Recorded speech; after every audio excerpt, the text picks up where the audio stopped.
Le 8 ici, le président sort, il y a invitation à tous les combattants, les pros tout comme les anti-dialogues, qu'ils viennent rencontrer le président Tshisekedi. Il sera là, présent, il va discuter de tout. Dans Malika, il cite le Floridi, mais il ne cite pas la quatrième personne. D'où déjà la fausseté à ce qu'il raconte. Il dit, je vais confronter Jean-Baptiste à une personne, avec j'habite à Leuven, cette personne n'existe pas. Les personnes dont il cite sont vivants. Et il y a d'autres personnes ici en Belgique, ici à Bruxelles, qui ont été avec nous du moment où nous étions au gouvernorat. Chers téléspectateurs du micro du Pasteur Bobo, partout où vous êtes à travers le monde, nous vous disons bonjour ou bonsoir, ça dépend de l'heure à laquelle vous nous regardez. Nous sommes à Bruxelles, capitale de la diaspora congolaise. Nous sommes là et aujourd'hui nous sommes avec Jean-Baptiste Kabouya. Jean-Baptiste Kabouya qu'on ne peut plus présenter au micro du Pasteur Bobo, car à plusieurs reprises, il est déjà passé ici pour nous parler de la République démocratique du Congo et beaucoup plus du président Étienne Tshisekedi wa Mulumba. Bonjour, monsieur Jean-Baptiste. Bonjour, Pasteur Bobo. On vous suit partout à travers le monde. Si on vous demandait de vous présenter vous-même pour la troisième, quatrième fois, comment allez-vous le faire? Je suis un combattant pionnier de l'UDPS. J'ai occupé pas mal de fonctions au sein des différents comités de l'UDPS, surtout ici au Benelux.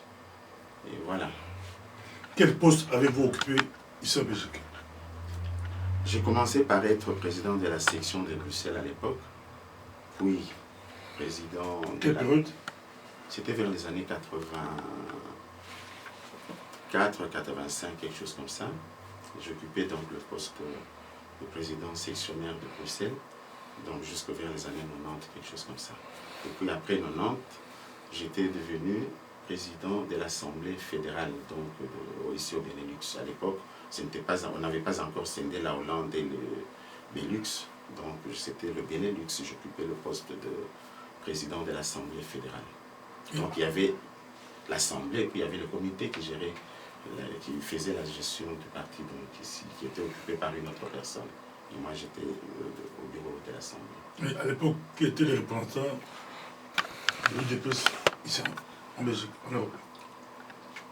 C'était M. Kamba Omer, et puis après, il y a eu Mme Kassavou. On le suit partout à travers le monde. On sait un peu de bilingue, pourquoi pas trilingue. On le suit partout. Il y a un élément qui circule sur le net où votre nom est nommément cité.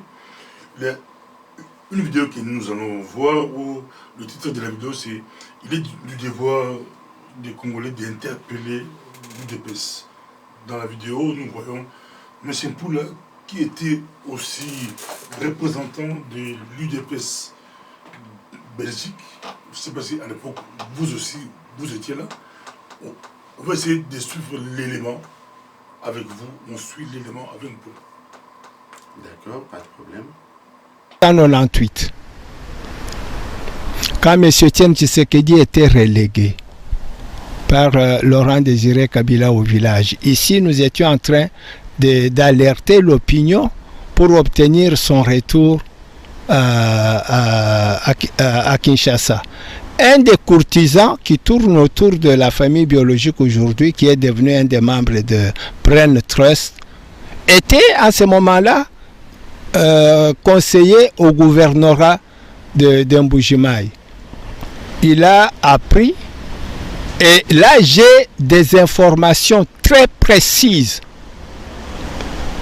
Si je suis à un moment donné forcé à donner ces informations, je les donnerai. Oui, on peut rappeler le contexte. Hein? Lorsque Etienne Tshisekedi est relégué en 1997 ou 98, 98 en février. En 98, bon, à l'époque, celui qui est gouverneur du Kasaï oriental, c'est un ancien de l'UDPS, c'est bien ça? Ah oui, mais celui qui est à la base de ce dont je parle, ce n'était pas le gouverneur, c'était un des conseillers. Qui s'agit-il? Jean-Baptiste Kabouya. Et voilà ce qui s'était passé. un vendredi, il s'est retrouvé dans un véhicule avec M. Ngandou Malik, qui était le président, un des notables en fait de la province, et, qui était le président de l'As Bantou, une des grandes formations sportives du lieu, avec M. Louf Louabou, etc. Et avec quelqu'un d'autre qui habite avec moi à Leuven, il s'est retrouvé dans un même véhicule et ils sont allés par le gouvernorat, ils ont transporté M. Jean-Baptiste Kabouya. Alors, dans le véhicule, ils ont fait confiance à Jean-Baptiste Kabouya, ils ont commencé à planifier leur départ pour samedi. Ce jour-là, c'était vendredi. Pour samedi, il voulait amener à Étienne Tshisekedi au village de Kabeye-Kamwanga où il était relégué quelques vivres, quelques moyens de subsistance et lui apporter leur réconfort, etc. Et Jean-Baptiste Kabouya a suivi ça. Et plus loin, il leur a demandé de le faire descendre du véhicule. Il est descendu et le samedi, le monsieur qui nous a apporté cette information, lui, il a pris l'avion, il est venu ici. Sinon, il se serait retrouvé aussi dans le cortège, il aurait été aussi arrêté en ce moment. Votre réaction. On vient de suivre l'élément. Votre réaction, M. Jean-Baptiste Kamou. Monsieur Mbouila, il a la manie de sauter sur les rumeurs, en transformer, en faire une information. Il me cite, il cite Ngandou Malika, il cite le Floridi, mais il ne cite pas la quatrième personne. D'où déjà la fausseté à ce qu'il raconte. Il dit, je vais confronter Jean-Baptiste à une personne avec j'habite à Leuven, cette personne n'existe pas. Les personnes dont il cite sont vivants. Et il y a d'autres personnes ici en Belgique, ici à Bruxelles, qui ont été avec nous du moment où nous étions au gouvernorat. Tout ce qu'il raconte est faux et archi-faux. Comment il a eu cette information-là? Ce n'est pas qu'il y a une personne qui le lui a raconté. Moi, personnellement, Jean-Baptiste, j'ai répondu à des écrits de son colistier, M. Kachala Raphaël, qui m'attaquait sur le fait que nous étions au gouvernorat, nous avons vendu Tshisekedi, le président Tshisekedi, on a fait ceci, on a fait cela. Je l'ai répondu en disant que quand nous étions au gouvernorat, jamais, en aucune fois, nous avons commis des actes qui pouvaient nuire au parti. Gouvernorat de Kasaï oriental. Kasaï oriental. Oui. À l'époque, vous étiez conseiller. J'étais conseiller au cabinet, M. Omer Kamba était le gouverneur. Et nous n'avons jamais, d'ailleurs, quand nous sommes arrivés en Bujumaï, Kamba, que vous connaissez depuis Bruxelles, qui était depuis Bruxelles, depuis le Congo, n'est-ce pas? Nous sommes allés, comme M. Kachala m'avait attaqué en disant, vous étiez à l'AFDL, vous étiez... Quand nous étions là, nous avons été l'invité de l'ALC, l'ancêtre de l'AFDL. Nous sommes partis à Goma, invités par M. Kabila, qui à l'époque était encore maquisé. Kabila Père. Kabila Père, pas Joseph. Kabila Père, n'est-ce pas? Nous sommes allés, nous, de l'UDPS, quand la lettre nous avons écrite à M. Kabila Laurent, nous n'avons pas dit que nous venions adhérer à l'ALC. Non. Nous venons, nous, de l'UDPS. Nous aimerions mettre de côté la non-violence et adhérer au mouvement d'insurrection qui est en voie d'arriver à Kinshasa. Et depuis l'ALC qui s'est commué en AFDL, nous n'avons jamais adhéré à l'AFDL. Nous nous sommes toujours comportés en combattants de l'UDPS. Et notre conduite était toujours une conduite combattante de l'UDPS. Et ça même suscitait des jalousies à Goma par les autres personnes qui étaient invitées. À Goma, on n'était pas seuls. Il y avait plusieurs groupes qui sont arrivés à Goma. Mais le parti ou le groupe qui était vraiment en vue, c'était l'UDPS. Pourquoi? Parce que l'UDPS, on peut dire que c'est l'UDPS qui a facilité le passage avec vitesse de M. Kabila jusqu'à Kinshasa. Puisque vous constaterez que dans chaque village, dans chaque sous-région, dans chaque zone, dans chaque vous trouvez au moins un comité de l'UDP. Ça signifie qu'il était plus facile de causer avec... De toute façon, avant qu'on attaque par exemple une ville, une région, quoi que ce soit, les avant-gardistes qui entraient dans la région ou dans la ville, c'était nous de l'UDPS, puisque nous avions nos comités là, qui étaient très solides par rapport à d'autres gens qui peuvent se dire nous avons des partis implantés. Nous, l'UDPS est très bien implanté au Congo. C'est ainsi qu'on nous a envoyé, nous, en cause. On leur dit non, l'insurrection qui arrive, c'est pour chasser M. Mobutu. Et voilà, nous nous retrouvons en Bujumaï. Quand nous sommes arrivés à Kinshasa, il s'est passé un petit bout de temps. Vous savez, quand il y a une révolution, il y a peut-être pour les laisser pour compte, et puis d'autres, on les ignore, et ainsi de suite. Mais bon, un peu plus tard, 5 mois après, on va nous affecter à la province du Kassai oriental. Quand bien même quand nous sommes partis, nous ne nous sommes pas comportés comme étant les oppresseurs des membres de l'UDPS. Jamais, jamais.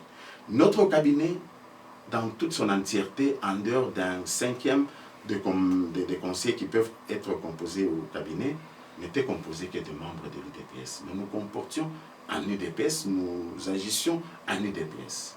Nous n'avons jamais eu une carte de l'AFDL, jamais. On arrive, mais qu'est-ce qui s'est passé en 98 ici, si on vient de souhaiter un Poula avec Etienne Nando, Poula déclare que entre Mbujimaï et Kabea Kamonga, il s'est passé quelque chose.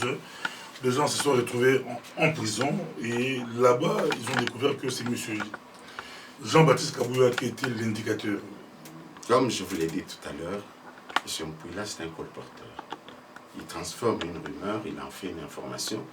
C'est moi qui ai répondu à Kachal Raphaël pour lui dire que quand nous étions en Bujumaï, nous nous sommes comportés comme des combattants de l'UDPS. Si vous avez des doutes... Parce que les gens ont été arrêtés, ça...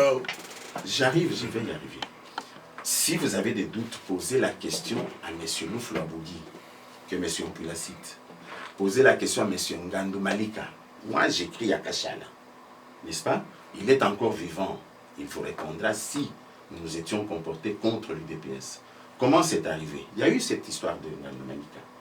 Ngandou Malika est arrêté. Pas qu'il y a eu, par exemple, une trahison. Ngandou m'appelle, moi. C'est mon ami. J'ai fait beaucoup de choses avec Ngandou Malika ici en Belgique. C'est un diamantaire. À un certain moment, j'étais courtier dans les diamants. J'ai vendu beaucoup de diamants avec M. Ngandou Malika ici en Belgique. Et c'est un ami. Bon, quand on l'arrête, lui m'appelle. Je suis à mon hôtel, puisqu'à cette époque-là, nous étions logés à l'hôtel. Je me déplace jusque chez le gouverneur, à une résidence où il était logé. C'était une résidence provisoire. Je lui dis, voilà, M. Ngandou Malika vient d'être arrêté par M. Monga, qui était le rédoc du Kassai oriental. Et M. Omer Kamba, en tant que gouverneur, va interpeller M. Monga pour lui dire que toute affaire cessante, j'aimerais que M. Ngandou Malika soit libéré dans les 15 minutes qui suivent. Aussitôt, M. le rédoc a obtempéré à l'ordre aux instructions qui lui ont été données par M. Kamba, et M. Malika était libéré.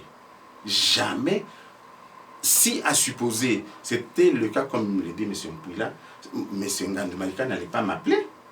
Il est vivant. M. Louflo Abougui, dont il cite, il sera ici en Belgique, je vais vous le présenter. Il est en train d'arriver, il va arriver d'ici une semaine, 2 semaines. Je vais vous le présenter pour qu'il puisse attester les mensonges de M. Mpouila. La 4e personne qu'il cite, il dit, si M. Jean-Baptiste ose nier, je vais le confronter avec le type qui doit donner l'information. Voyons un peu. Il dit, vendredi, Jean-Baptiste est avec Ngandou Malika et Louflo Abougui dans la Jeep, dans le véhicule, si vous voulez bien. Et puis, subitement, la même personne qu'il cite, il dit qu'il lui a donné l'information, lui donne l'information dimanche. Ça signifie que le monsieur a quitté Mbujimaï, est arrivé à Kinshasa, a eu, les visas pour être à Bruxelles et puis donner l'information à Ngandou Malika.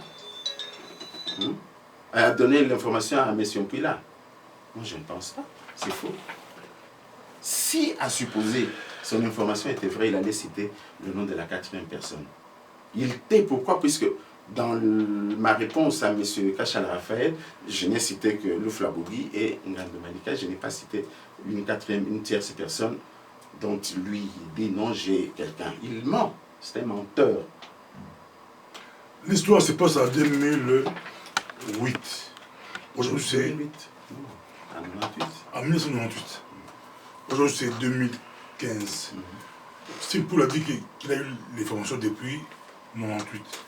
Qu'est-ce qui s'est passé entre vous deux, vos relations entre 1998 et aujourd'hui? C'était comment? Non, ces messieurs-là, il est malade.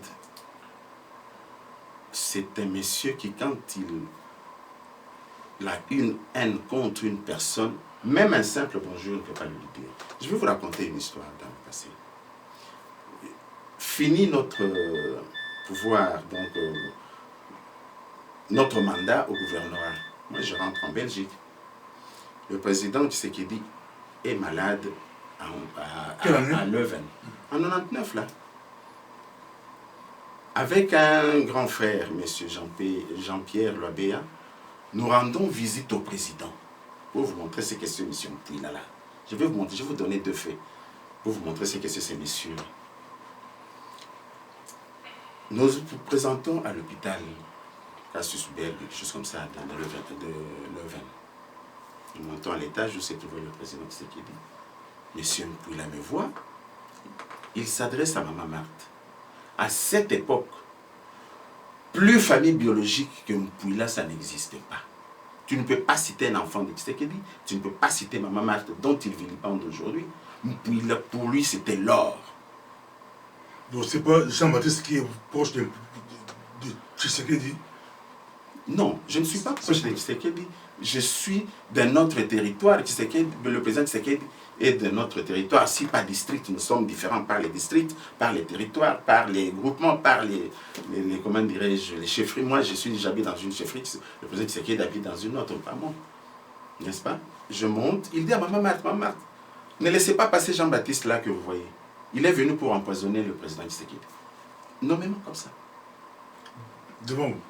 Devant moi et M. Jean-Pierre Loabéa, mon grand frère là. Et Maman Marthe de lui dire, l'appel, nommément comme ça, François, je ne pense pas que Jean-Baptiste soit venu pour empoisonner le président Tshisekedi. Jean-Baptiste là a un petit frère qui s'appelle Tshisekedi Etienne. Pas par famille, par sympathie, on donne le nom. J'ai un petit frère qui s'appelle Etienne Tshisekedi. On lui donne le nom, puisque pourquoi? C'est pas sympathie, vous comprenez? Je ne pense pas qu'il puisse. Que dira-t-il à son petit frère s'il tuait le président Tshisekedi? Et Maman Marthe de dire, papa, passez, allez voir votre papa. Ils sont passés. Le même monsieur Mpouila. Dernièrement, il y a, je ne sais pas si vous avez appris un certain monsieur Noël Tchani, qui est passé ici à Bruxelles faisant des conférences par-ci par-là. Vous avez appris. Le même monsieur s'offre, invite monsieur Mpouila pour lui dire, vieux François, pourquoi vous pouvez vous mettre à vilipender le président Tshisekedi et sa famille? Est-ce qu'il n'y a-t-il pas moyen de vous réconcilier? N'y a-t-il pas moyen que vous puissiez, par exemple, transcender et puis vous rapprocher du président Tshisekedi? Moi, je vais jouer le rôle, je vais intervenir. Comme j'étais appelé que je cause avec toi et que j'aille voir le président Tshisekedi. Écoutez-moi les réponses de M. Mpouila. De toute façon, avant la réponse, nous venions de quelque part avec M. Noël Tchani. Je le dépose devant l'hôtel, je conduis l'auto pour aller me trouver une place pour garer. Je gare la voiture, je reviens, je trouve M. Noël Tchani déjà assis avec M. Mpouila. J'arrive tout bonnement, quelqu'un de bonne éducation, je tends ma main pour dire bonjour à M. Mpouila. M. Mpouila, c'est comme si je n'existais pas. Il n'a pas voulu me tendre la main. Et M. Tchani Noël de lui poser la question, il disait, mais vieux François, c'est quoi ça? Pourquoi tu ne tends pas la main à Jean-Baptiste qui te tend la main pour te dire bonjour? Il n'a pas répondu. Mais quand j'ai compris, je n'ai pas voulu l'offusquer, je les ai laissés en train de causer. Je suis parti, quand je suis parti, il dira à M. Noël Tchani, voilà les gens qui cassent. Aujourd'hui, ce sont eux qui sont autour du président. Voilà, ce sont eux qui cassent le parti, qui abîment le parti.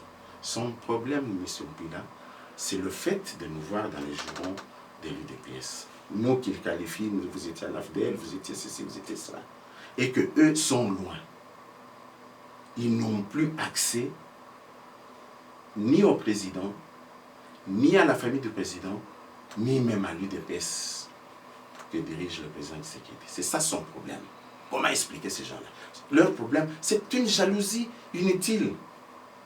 La différence entre eux et nous, son groupe, des Kainites là, la différence est celle-ci. Quand nous sommes partis, nous avons été invités par l'ALC, qui est devenue l'AFDL, pendant notre exercice de mandat au gouvernorat, nous n'avons jamais vilipendé ni la famille du président, ni le président, ni le parti du PS. Jamais, jamais, voilà la différence entre nous et eux. Eux se sont attaqués avec des mensonges sur la famille du président Tshisekedi, sur Félix Tshisekedi. Leur problème, c'est quoi? Ils sont jaloux de Félix. La montée de Félix les fait peur, les fait perdre les pédales. Moi, j'ai eu quelqu'un de leur groupe que je connais très bien, j'ai eu pitié de lui. J'ai dit, mais mon grand frère, tu as beaucoup travaillé, œuvré à l'époque de la genèse de l'UDPS. Puisque, ici en Belgique, nous sommes à compter du bout de doigt ceux-là qui ont connu la genèse de l'UDPS. Moi, j'ai côtoyé les 13 parlementaires, j'étais à leur côté. Je revenais de Bukavu, je m'inscris au campus, au bout de ferme le campus, à cause des problèmes avec les étudiants, je reste chômeur. Honorable Ngaloula Joseph me dit non, viens rester à mes côtés, je vais te montrer comment on fait la politique, soit à mes côtés, comme mon collaborateur, comme mon assistant, ainsi de suite. J'étais avec, j'ai vu comment il a commencé par créer ce qu'on appelle le mouvement des 13. J'étais à ses côtés. Puis il est venu voir les présidents Tshisekedi, les Ngaloula, les Sissi, les Sla, ici en Europe, mais moi j'ai vécu à leur côté. J'ai vu comment est né ce mouvement des 13. C'est moi, Jean-Baptiste, ici, qui ai amené le travail de mouvement des 13. Ici en Belgique, la lettre des 13 parlementaires, donc la lettre ouverte, là, c'est venu par mon canal. Je suis le premier à présenter cette lettre-là ouverte ici en Belgique, à l'UPC. Elle arrive, je vais à l'aéroport où mon cousin qui était parti en vacances à Kinshasa, je lui avais demandé de me ramener cette lettre, il me la ramène. On va à la place d'Élysée. À l'époque, on n'avait pas allé à l'UPC pour faire la conférence de presse, pour présenter la lettre ouverte. Donc je connais, je peux me dire ce que les Kinois appellent Bakolo Histoire. J'ai fait partie des Bakolo Histoire. C'est pour cela qu'on nous appelle des pionniers, des combattants pionniers. Vous êtes parmi les Bakolo Histoire ou les pionniers, mais pour le dire dans la vidéo, un courtisan de la famille, qui tourne autour de la famille Tshisekedi. Êtes-vous, comme vous dites là, courtisan ou quelqu'un qui a lutté pour le parti? Quelqu'un qui a lutté pour le parti. Courtisan, je peux le qualifier lui de courtisan. Moi, je n'ai jamais flatté ni aucun des enfants du président Tshisekedi, ni le même. Jamais. Je ne tourne pas, je ne passe pas mon temps à aller demander ou soit à m'approcher de la famille. Quand je veux aller, je vais pour quelque chose, pour apporter un plus, et non pour flatter comme lui. Lui, le vrai flatteur, c'était... Regardez par exemple, à l'époque où Kamba Omer était représentant plénipotentiaire de l'UDPS, M. Mpouila était collaborateur de Mme Kassavou. M. Mpouila a tout fait pour mener un combat contre M. Kamba Omer. En fin de compte, il a réussi, M. Kamba était mis de côté. Ils ont inventé toute une histoire d'individus entre M. Kamba et Mme Kassavou. Quand ils ont eu raison de M. Kamba, Mme Kassavou est devenue représentante plénipotentiaire du parti. Le même Mpouila se mettra à se battre contre Mme Kassavou, qu'il appelait affectueusement à cette époque Madame, Maman, Maman, Maman, c'était comme ça. Et l'homme est comme ça. À l'époque, quand il appelait Maman Marthe, il l'appelait affectueusement Maman, Maman. Aujourd'hui, ce n'est plus Maman. Quand vous entendez comment il qualifie Mme Kassavou, c'est devenu cette dame-là, alors que M. Mpouila était tout le temps accroché à la jupe de Mme Kassavou. Il a combattu Mme Kassavou jusqu'à avoir raison de Mme Kassavou. Et lui-même est devenu représentant de l'UDPS. Voilà. Ces messieurs-là ne peuvent jamais faire 2 ans ou 3 ans avec un individu. Mais il n'y a qu'une seule personne avec, il est collé maintenant plusieurs années, puisque pourquoi il se ressemble. Qui se ressemble, s'assemble. C'est M. Kachal Raphaël. Voilà.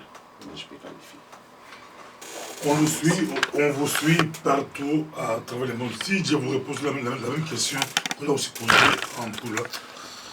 La dernière fois que vous avez vu Étienne Tshisekedi, c'est quand? Moi? Bon, la dernière fois, mais le président Tshisekedi est sorti publiquement dernièrement à l'hôtel. Nous étions avec vous, non? À part en public. Parce que Ah, à part en public. Ah, j'étais chez lui il y a un mois et demi. un mois et demi. Mais qu'est-ce qui s'est passé? Vous pouvez voir Étienne Tshisekedi facilement, mais quand on écoute Poula, lui, c'est depuis 2014. Il a dit tout à l'heure, j'ai suivi bien sur la vidéo, il dit les Américains avaient invité le président Tshisekedi et puis le président Tshisekedi ne voulait pas partir. Lui, en tant que chargé du bureau d'études et stratégies de l'UDPS, j'ai appelé le président Tshisekedi, je lui ai dit quoi? Je vous dis que le président Tshisekedi, il est d'une intelligence phénoménale. Il est capable de trouver toutes les stratégies qu'il faut. Comme il le fait présentement, c'est qu'on peut le disqualifier aujourd'hui. C'est le président Tshisekedi lui-même qui a trouvé. Vous avez la feuille de route qu'il présente à la communauté internationale pour le dialogue. Il dit, j'ai appelé le président Tshisekedi. Lui, là, il est menteur. Il a appelé le président Tshisekedi quand? Puisque le moment dont il dit que le président Tshisekedi est invité aux États-Unis, je l'ai appelé. Il était déjà en déphasage avec le président Tshisekedi. Lui et son groupe. Ils avaient déjà vilipendé le président Tshisekedi et son groupe. Vous comprenez? Donc il n'a pas pu, il ne pouvait pas appeler le président Tshisekedi depuis qu'on lui passe le président Tshisekedi. C'est faux, il est archi faux. On le suit, nous sommes avec Jean-Baptiste Kabouya. Ça bouge, ça fait bouger. Quand on suit une Poula, quand vous-même vous suivez une Poula, comment vous réagissez? Aujourd'hui, il parle de... On a falsifié les statuts. Et quand il a vu le président, il a visionné les 2 vidéos du président. Pour lui, il est vraiment sûr que le président était tombé vraiment malade, plus ou moins AVC, je crois. Et maintenant, il s'est rétabli. Pour vous, quand vous écoutez une personne qui vous a même empêché de voir le président, vous voulez empoisonner le président, qui était proche de Malte aujourd'hui, comment vous réagissez? Ça, je laisse le jugement là au public. Quelqu'un qui était accroché à la famille Tshisekedi qui aujourd'hui, parlons-en un peu. M. Mpouila parle de la violation des statuts. M. Tshisekedi Étienne, c'est un juriste. N'oublions pas, il est le premier docteur en droit congolais. N'oublions pas, je pense que beaucoup de gens ne savent pas, le même président Étienne Tshisekedi fut en son temps le premier directeur de la grande école de droit et d'administration qu'on appelait à l'époque ENDA.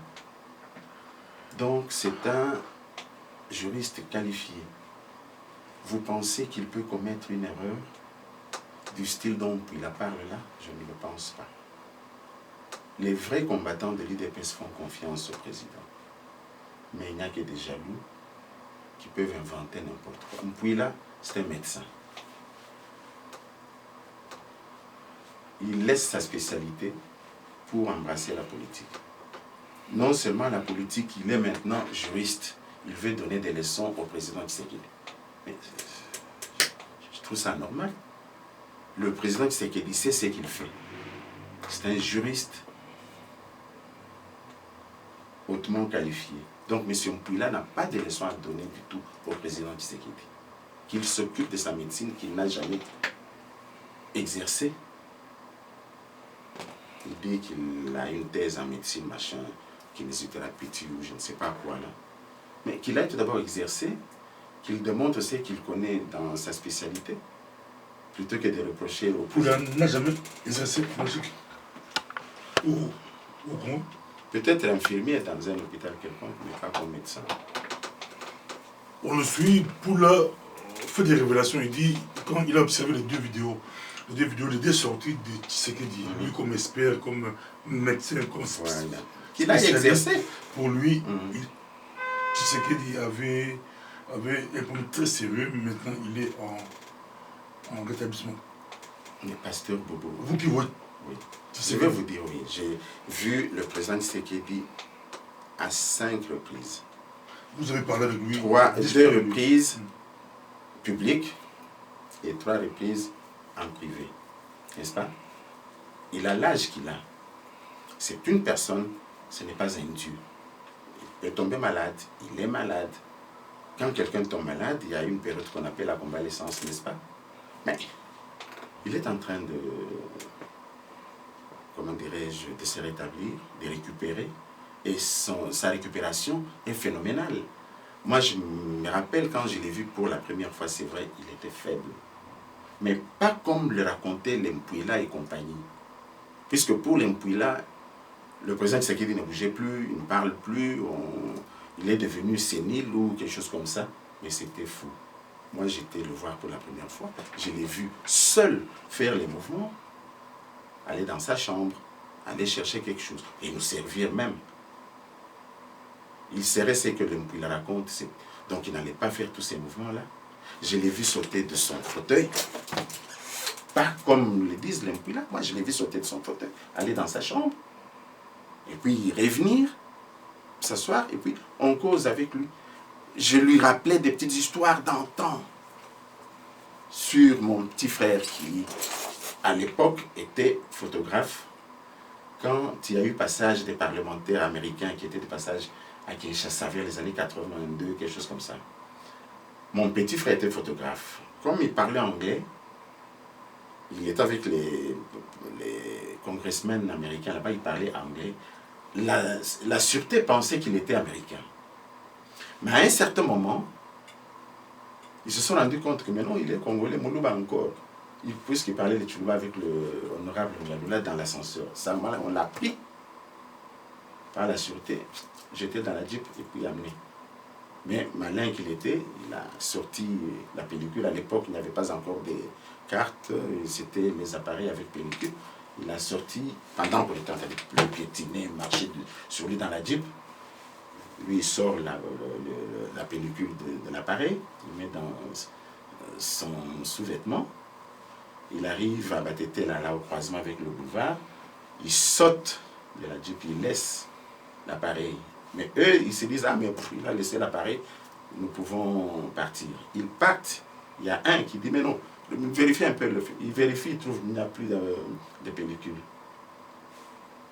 C'est à ce moment-là qu'ils reviennent, mais la foule, mon petit frère arrive.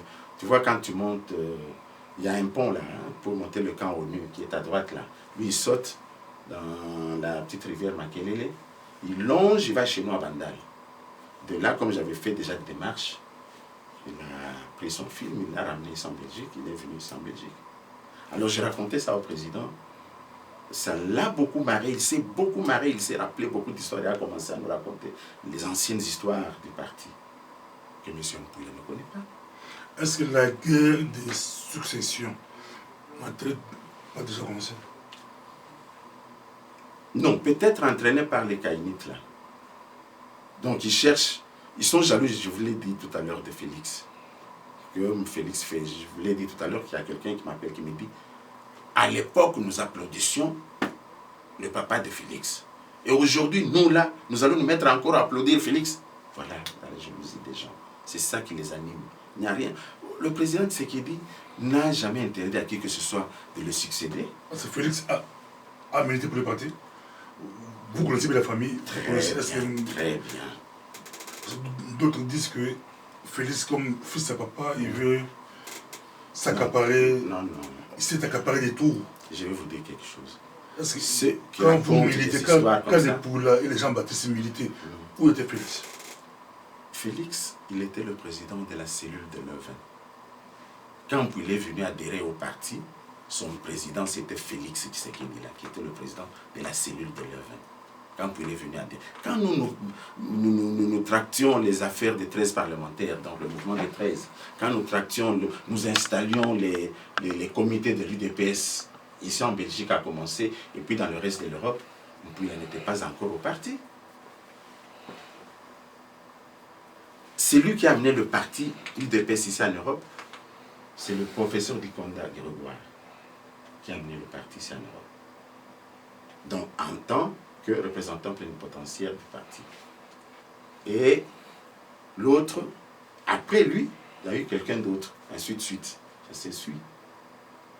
Donc, Félix s'est battu. Félix a commencé à la base, donc à la cellule. Il n'a pas commencé à la section comme moi. Moi, j'ai commencé à la section, mais Félix a commencé à la cellule, plus bas. Il est passé par tous les échelons du parti pour devenir ce qu'il est. Il n'a pas triché, il n'a pas sauté, il n'a pas enjambé. Non. Il mérite. Félix mérite. Pour terminer, la famille Tshisekedi, selon vous, Jean-Baptiste, aujourd'hui, c'est vraiment des flèches viennent de partout, des attaques tirées à boulet rouge. Oui. Pourquoi la famille a commencé vraiment à... La partie, disons pardon, la famille Tshisekedi ne s'est pas du tout ingérée dans les affaires du parti.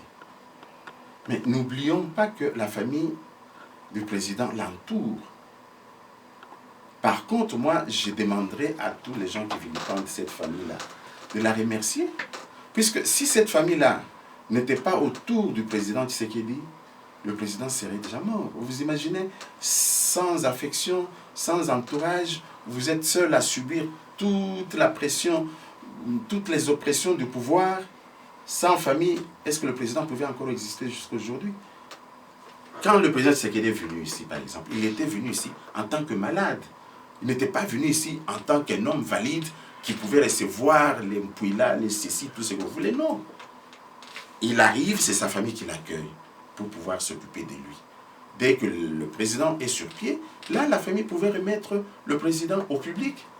Mais on demande à la famille du président Tshisekedi qu'on remette le président Tshisekedi au public alors qu'il est malade.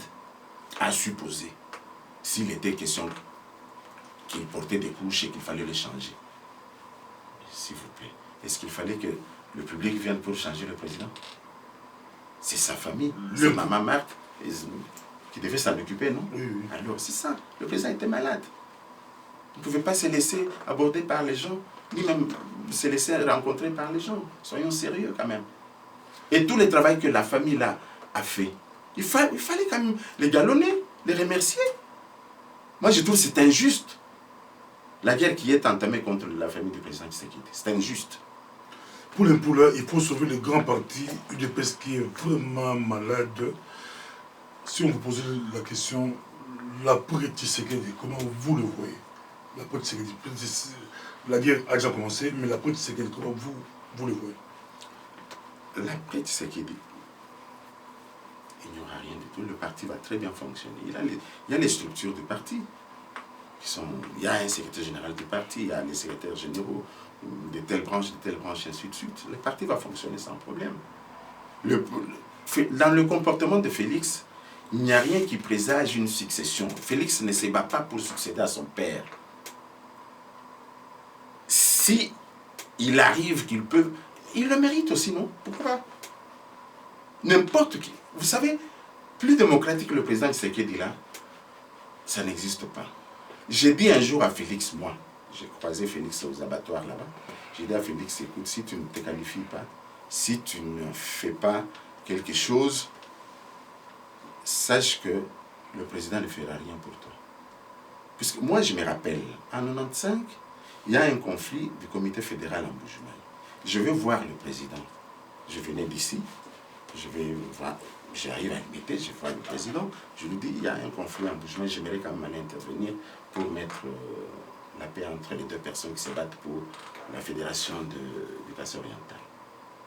Le président me regarde et me dit, Jean-Baptiste, est-ce qu'il faut que je vous fasse un ordre de mission pour aller rétablir la paix en Bujumaï? Si tu es capable, tu peux partir. Au total, j'aurai le rapport.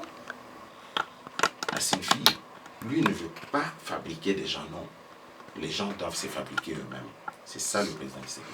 Je suis allé en Bujumaï, j'ai fait le nécessaire, je suis allé trouver le directeur de province qui était devenu gouverneur à l'intérim. Il a ouvert la permanence de l'UPS qui était fermée suite à mon intervention. Nous avons marché, défilé jusqu'à notre permanence. On a ouvert la permanence. J'ai tenu un meeting. De là, je suis allé en Gandéji, j'ai tenu un meeting de l'UDPS. À l'époque de Mobutu, j'ai dit bien en 95. Je suis allé à Moïnitou, j'ai tenu un meeting. Le président n'interdit à personne de faire, comment dirais-je, la campagne pour le parti, non? Êtes-vous pour le congrès? Nous sommes presque à la fin. Êtes-vous pour le congrès? Parce que le Dempoula réclame un congrès. Je vous donne un petit exemple. Vous savez, l'UDPS, c'est comme une église. Quiconque peut y entrer et sortir quand il veut, n'est-ce pas? S'ils sont fatigués de l'UDPS, soi-disant que le président Tshisekedi ne sait rien, il ne faut rien, tout ça, qu'ils créent leur parti, qu'ils fassent comme Belchika, n'est-ce pas? Le président Ngaloula, par exemple, s'entend qu'il n'est plus en phase avec le président Tshisekedi Etienne, est sorti de l'UDPS pour créer son propre parti, les RADEPI. Quiconque, quand tu constates que non, le mouvement qui est conduit par le président Tshisekedi, ça ne te va plus, sors tout bonnement, va créer. Va avec ton excellence créer ta chose à toi, que tu vas présenter, avec laquelle tu vas faire ton congrès. Le congrès est fixé. Le président a dit que le congrès se tiendra à la fin de cette année. Mais eux ne peuvent pas faire pression sur le président pour dire nous te recommandons de faire le congrès. Non, le congrès aura lieu cette année à la fin. Merci, ça a été un plaisir de vous avoir avec nous. On vous laisse 2 minutes pour clôturer. Donc pour vous, les attaques ou les déclarations de Poula contre vous ou sur vous, c'est beaucoup plus de la jalousie. Si, absolument. D'ailleurs, non, ils se voient interdire, c'est eux-mêmes dans leur tête, ils s'interdisent d'aller voir. Quand le président Tshisekedi sort en public, vous êtes venu à l'hôtel Plaza, vous étiez à l'hôtel Pullman, à la gare de Midi, n'est-ce pas? On vous avait interdit de voir le président. Vous vous êtes rapproché du président.